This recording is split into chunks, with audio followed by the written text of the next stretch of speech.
So a few weeks back, when Sheikh Gumi came out and said that we should negotiate with these bandits, everybody came for him. Everybody was criticized his utterance, saying that it was very insensitive, it was wrong at the time, and it was totally being insensitive to the families and the victims.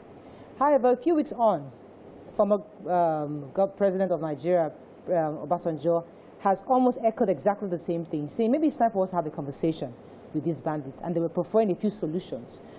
It's one thing to have an objective conversation, it's another thing to have ill-tempered conversation that is going all across town. So we have all the reverends and all the everybody talking, saying this, reiterating what we already know.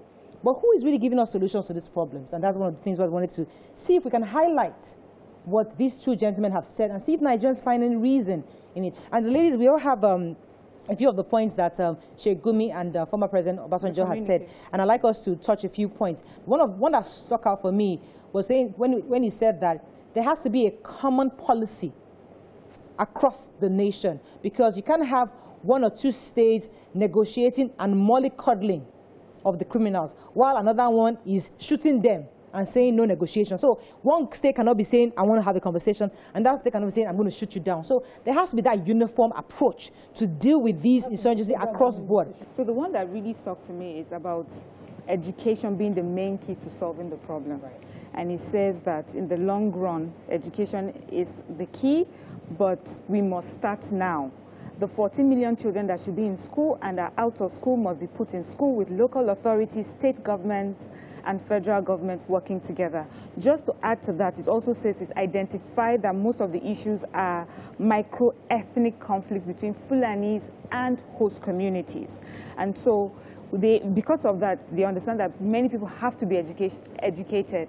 We cannot take a holiday, we cannot explain it away, we cannot rationalize it, we cannot have 14 million children out of school and then you expect that things will be well. And this is and this is just now. These 14 children are still children. They will grow up into adults. What are they doing in between? What do you think is going to happen to them when they grow up and there are no jobs and they do not have a proper education? What will they turn into? Whatever it is that we're suffering right now, it will be times 14 million. There's also the part of, whistleblowing and protecting whistleblowers. We did that.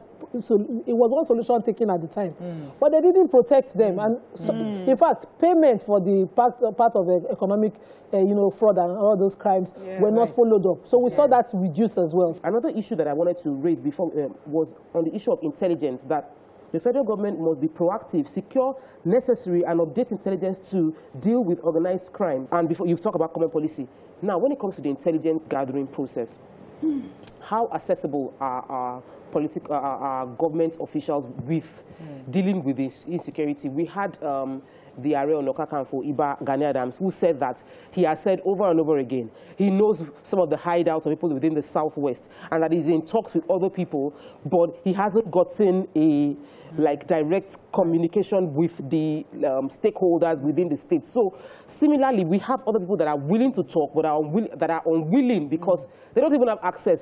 Right. I don't know if I'm going to go and talk to the DPO. She was talking about I talked to my DPO, and my DPO is actually sympathetic towards the bandits, and then I'm in trouble. One of the points that actually caught my attention was when they said that all well-meaning Nigerians have to be involved in finding solutions by desisting from blame game. Now, this struck me because we all kind of enter this emotional state where we all just go with the euphoria of the moment. Yes, blame them. Yes, it's them. They did this, they did that.